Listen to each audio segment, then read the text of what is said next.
I thought buying my dream car would be the happiest day of my life. But within hours, it was being hauled off my driveway not by the police but by the HOA president with her clipboard, her smug grin, and her pack of goons. She didn't just want to investigate my Lamborghini. She wanted to keep it for herself. That's how my celebration turned into a nightmare. For a little context, I'm a software guy.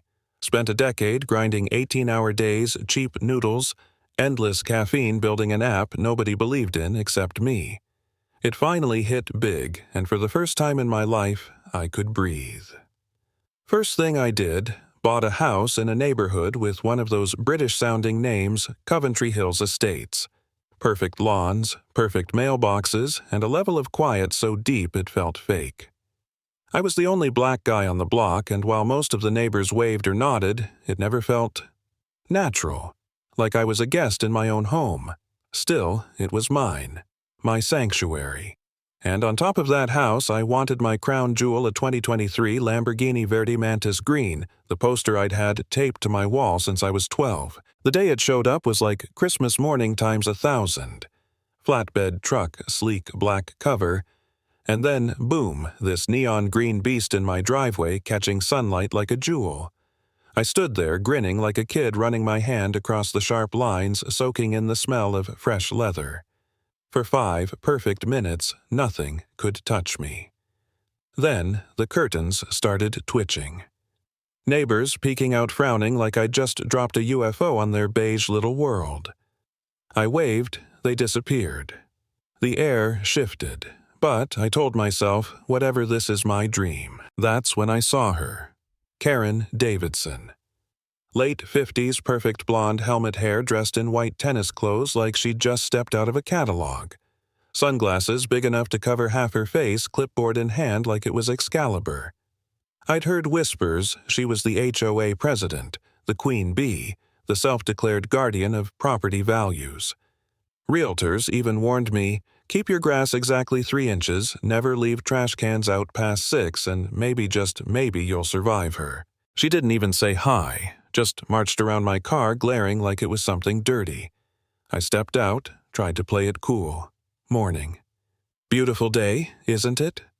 She pulled off her sunglasses and those blue eyes, cold, sharp, cut right through me. Then she dropped it. Calm, almost sweet, which somehow made it worse. I'm not sure how you people afford things like this, but this is a violation of our community's aesthetic standards. It attracts the wrong sort of attention. My blood boiled. You people, I asked, trying to stay steady. She waved her manicured hand like I was being dramatic. Don't be difficult. This is a respectable community. We have standards. Cars like this lower the tone. Then she tapped her clipboard. I'm president of the HOA. Any high-profile vehicle must be submitted for review. Until then, it needs to be impounded. Impounded. She said it like it was the most normal thing in the world. She wasn't asking. She was telling me my car, the one I worked my whole life for, wasn't mine anymore. I stepped between her and the LAMBO. You're not touching my car. You have no authority. She sneered. Are you refusing a lawful directive? We can put liens on your property. We have ways. I wanted to laugh, but she wasn't joking. She dialed her phone, and within minutes a white SUV pulled up Coventry Hills Security. 2 guards got out one kid who looked terrified, one older guy with a beer belly and a mustache drooping like he'd already given up on life. Karen pointed at my car, barking orders like a general. The older guard looked unsure. Ma'am, not sure we can tow a man's car from his driveway. She snapped, you work for us. Do your job, or I'll call your supervisor. I called the police. They showed up, and for 1 second I thought sanity might return. But no. The officer listened to Karen's story, her fabricated bylaw about aesthetic harmony, and treated it like gospel. To me, he said it was a civil matter. Take it up with the board. He shrugged. My heart sank. I realized right then no one was going to save me. And sure enough, a rusty tow truck came grumbling down the street. Neighbors started coming out, phones in hand, watching like it was a free show. The driver hooked up my car. Every clang of the chain felt like a punch in the gut. I stood on my porch, filming powerless, watching my dream get stolen in broad daylight. Karen smiled triumphant as the truck pulled away. "The committee will be in touch," she said, her voice dripping with victory. Inside, I felt hollow. I stared out my office window at the empty driveway, that gaping hole where my car used to sit. Maybe this was my fault. Maybe I should have kept my head down, bought something less flashy. Maybe I didn't belong here. That thought haunted me, made me want to just give up, sell the house, and vanish. But then I remembered this wasn't just a car. This was every late night, every "you'll never make it," every door slammed in my face. And now some HOA tyrant thought she could just take it. Not happening. I called my lawyer, James. Sharp guy, no patience for nonsense. I sent him the video. He didn't hesitate. "This isn't a bylaw dispute. This is grand theft auto. Get me everything you've got." That's when I opened the LAMBO's tracking app. My chest tightened. The GPS ping wasn't a tow lot. It was a garage across town. Whose garage? Karen's. That wasn't all. The car had an audio monitoring feature. I hesitated, then tapped it. A faint garage echo, then voices. Karen's and her son's. "That's it, Mom." "Wow, you actually did it." Her voice proud, almost giddy. "Wait until they see it at the car show this weekend. They'll think it's mine." My jaw dropped. This wasn't just power tripping. She stole my car to show it off at some fancy event like a prop in her social parade. I sent the recording to James. His laugh was cold. "We've got her. Let her take it to the show. We'll have state police ready. She humiliated you in your neighborhood. We'll return the favor in front of her entire world." So we waited. The day of the show, I walked into a manicured country club lawn lined with Ferraris and Bentleys. And there it was. My Lamborghini, polished to perfection, velvet rope around it like a museum piece. And there she was, Karen, in a flowy dress and big hat, holding court, pretending she owned it.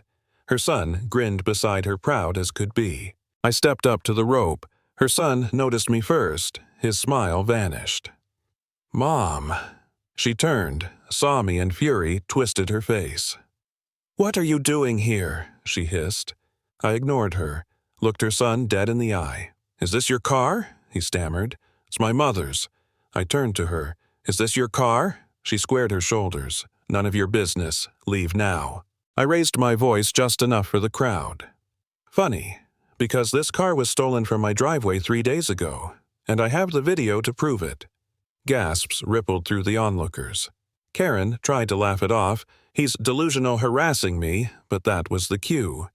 2 plainclothes state detectives appeared, badges flashing. "Ma'am," one said calmly, "we have a warrant for your arrest. Grand theft auto." Her face drained of color.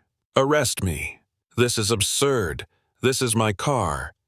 The detective looked at me. "Sir." I pulled out my phone, tapped the app. The Lambo's lights flashed, horn chirped like it was waving hello. The crowd erupted, phones out, filming everything. Karen broke. "No. You can't do this to me. Do you know who I am?" She stumbled back, tried to run. Her hat flew off sundress, flapping a pitiful spectacle. The male detective caught her in seconds, handcuffs snapping around her wrists. The sound was like music. Her son stood frozen, pale, whispering excuses. I thought she had permission. But no one cared. The Queen of Coventry Hills. The terror with the clipboard was being led away in tears, surrounded by flashing cameras and murmuring guests. My Lamborghini sat gleaming under the sun, mine again, not as a trophy, but as proof that justice, slow and stubborn, had finally caught up with her. And if there's one thing I learned through all of this, it's simple success isn't just about earning your dream, it's about fighting to keep it when someone tries to take it away.